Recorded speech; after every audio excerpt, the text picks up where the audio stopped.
कुरुक्षेत्र का युद्ध भूमि। चारों ओर शंखनाद, अस्त्र शस्त्र, धूल और रणघोष। अर्जुन अपने रथ में खड़े हैं, लेकिन उनका मन युद्ध के लिए तैयार नहीं है।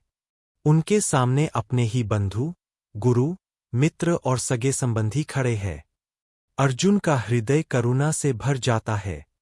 उनके हाथ कांपने लगते हैं, गांडीव धनुष हाथ से गिर जाता है। वे कहते हैं, हे कृष्ण, अपने ही लोगों को मारकर मुझे न तो विजय चाहिए, न राज्य और न ही सुख। वे रथ के एक कोने में बैठ जाते हैं, आंखों में आंसू। अर्जुन का विषाद। अर्जुन कहते हैं कि युद्ध से कुल का नाश होगा, धर्म नष्ट होगा और पाप बढ़ेगा। वे स्वयं को दोषी मानते हैं।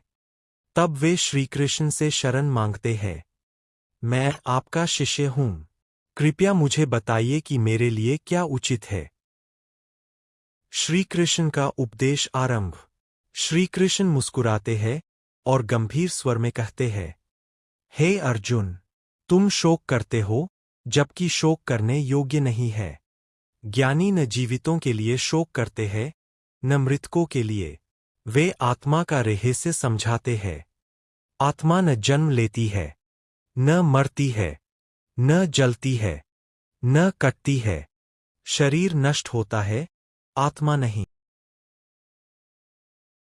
कृष्ण कहते हैं, जैसे मनुष्य पुराने वस्त्र छोड़कर नए वस्त्र धारण करता है, वैसे ही आत्मा पुराने शरीर को छोड़कर नया शरीर धारण करती है।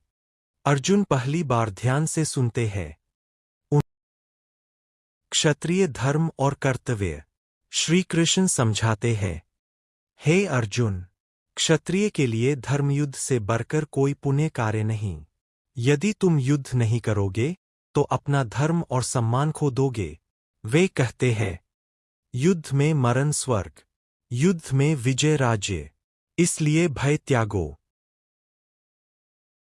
कर्मयोग का ज्ञान। कृष्ण अर्जुन को कर्मयोग सिखाते हैं। कर्म करो, फल की इच्छा मत करो। सुख दुख, लाभ हानि, जय पराजय में संभाव रखने को कहते हैं। योगस्थ होकर कर्म करो। स्थिर बुद्धि वाला पुरुष। अर्जुन पूछते हैं, हे केशव, स्थिर बुद्धि वाले मनुष्य की पहचान क्या है?